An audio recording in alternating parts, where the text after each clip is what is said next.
Baiklah, perkenalkan nama saya Kristina Borusilalahi. Saya dari kelas akuntansi 42, mata kuliah pemeriksaan akuntansi. Baiklah, di sini saya akan membahas tentang perencanaan penetapan strategi audit menyeluruh.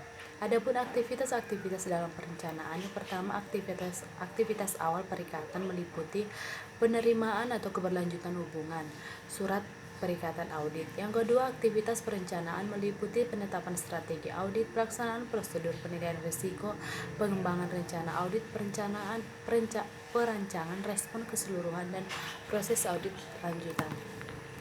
Penerimaan dan keberlanjutan hubungan dengan klien. KAP harus menetapkan kebijakan dan prosedur untuk penerimaan dan keberlanjutan hubungan dengan klien dan perikatan tertentu yang dirancang untuk memberikan keyakinan memadai bahwa KAP hanya akan menerima atau melanjutkan hubungan dengan perikatan ketika KAP memiliki kompetensi dan kemampuan atau sumber daya untuk melaksanakan perikatan. Yang kedua, dapat mematuhi ketentuan etika profesi yang relevan.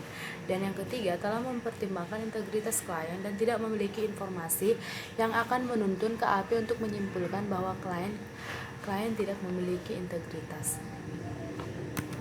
Kesepakatan perikatan dan surat perikatan. Auditor harus menyepakati ketentuan perikatan audit dengan manajemen atau pihak yang bertanggung jawab atas kelola jika relevan. Ketentuan yang disepakati harus dicatat dalam suatu perikatan audit atau bentuk kesepakatan yang tertulis. Baiklah, yang selanjutnya adalah overview perencanaan. Perencanaan suatu audit melibatkan penetapan strategi audit secara keseluruhan untuk perikatan tersebut dan pengembangan rencana audit. Strategi audit secara keseluruhan akan menetapkan ruang lingkup waktu dan arah audit serta memberikan panduan bagi pengembangan rencana audit. Rencana audit harus mencakup hal-hal sebagai berikut. Yang pertama, sifat, waktu, dan luas prosedur penilaian risiko yang direncanakan seperti yang ditentukan dalam SA 315. Sifat, waktu, dan luas prosedur audit lanjutan pada tingkat asersi yang direncanakan seperti yang ditentukan dalam SA 330. Perencanaan penetapan strategi audit menyeluruh. Yang pertama, materialitas pada tingkat laporan keuangan secara keseluruhan. Bisa disebut juga sebagai materialitas keseluruhan. Pada saat penetapan strategi audit secara keseluruhan, audit harus menentukan materialitas atau untuk laporan keuangan secara keseluruhan. Materialitas akan digunakan antara lain menentukan bidang-bidang laporan keuangan yang akan diaudit. Yang kedua, menetapkan konteks untuk strategi audit menyeluruh. Yang ketiga, merencanakan sifat, waktu, dan luas dari prosedur audit spesifik. Yang keempat, menentukan materialitas untuk golongan transaksi, saldo akun, atau mengungkapkan tertentu apabila satu atau lebih golongan transaksi, saldo akun, atau pengungkapan tertentu yang mengandung kesalahan penyajian yang jumlahnya lebih rendah daripada materialitas laporan keuangan secara keseluruhan, diperkirakan secara masuk akal akan mempengaruhi keputusan ekonomi yang dibuat oleh para pemakai berdasarkan laporan keuangan tersebut. Baiklah, di sini ada cara mengukur materialitas pada tingkat laporan keuangan secara keseluruhan. Tolak ukur dikali persentase tertentu. Yang kedua, materialitas untuk golongan transaksi, saldo akun, atau pengungkapan tertentu. Yang pertama bisa juga disebut dengan materialitas spesifik materiality. Yang kedua, dalam kondisi spesifik entitas terdapat suatu atau lebih golongan transaksi, saldo akun, atau pengungkapan tertentu yang mengandung kesalahan penyajian yang jumlahnya lebih rendah daripada materialitas laporan keuangan secara keseluruhan yang diperkirakan. Secara masuk akal akan mempengaruhi keputusan ekonomi yang dibuat oleh para pemakai berdasarkan laporan keuangan tersebut. Auditor harus menetapkan materialitas yang akan ditentukan terhadap golongan transaksi, saldo akun, pengungkapan transaksi tersebut. Materialitas untuk golongan transaksi, saldo akun, atau pengungkapan tertentu. Yang pertama, persyaratan umum, peraturan, dan kerangka akuntansi. Contohnya pengungkapan sensitif dalam laporan keuangan, misal kompensasi karyawan kunci. Yang kedua, transaksi pihak berelasi. Yang ketiga, ketidakpatuhan terhadap konvenan, pinjaman, perjanjian kontraktual, provisi yang secara peraturan diwajibkan, dan persyaratan pelaporan statutory atau regulatori, jenis pengeluaran tertentu misalnya ilegal, payment, atau beban eksekutif. Pengungkapan utama dalam industri contohnya cadangan dan beban eksplorasi bagi perusahaan yang pertambangan, beban riset, dan pengembangan bagi perusahaan farmasi. Materialitas pelaksanaan. Perencanaan audit yang hanya ditujukan untuk mendeteksi kesalahan penyajian material secara individu mengabaikan fakta bahwa gabungan atas kesalahan penyajian yang tidak material secara individu dapat mengakibatkan kesalahan penyajian material dalam laporan keuangan dan juga tidak meninggalkan celah bagi ada kemungkinan kesalahan penyajian yang tidak terdeteksi. Oleh karena itu, materialitas pelaksanaan ditetapkan untuk mengurangi ke tingkat rendah yang terdapat diterima kemungkinan bahwa kesalahan penyajian yang tidak terkoreksi dan tidak terdeteksi dalam laporan keuangan tidak melebihi materialitas laporan keuangan secara keseluruhan.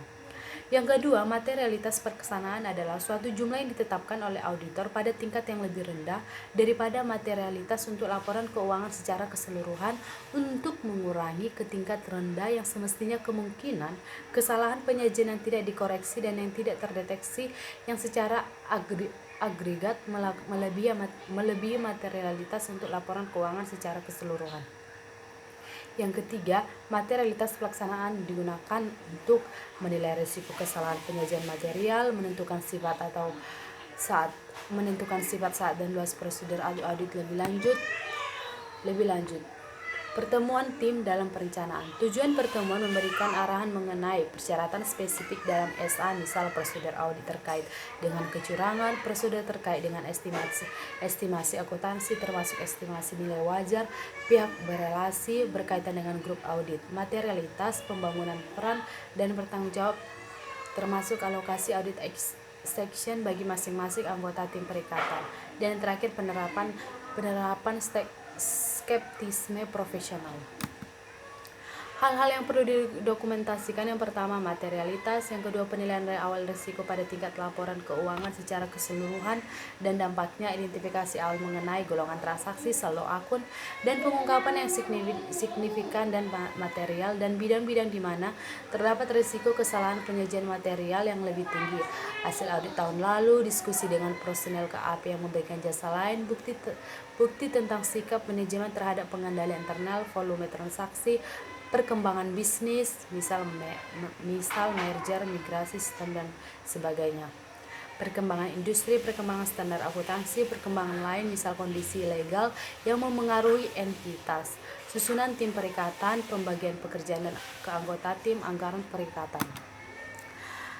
Adapun perencanaan pengembangan rencana audit, yang pertama, penetapan rencana audit rinci. Yang pertama, melaksanakan prosedur penilaian risiko. Yang kedua, mengiktisarkan hasil penilaian risiko. Yang ketiga, merancang respon atas risiko yang dinilai yang mengembangkan rencana audit yang responsif.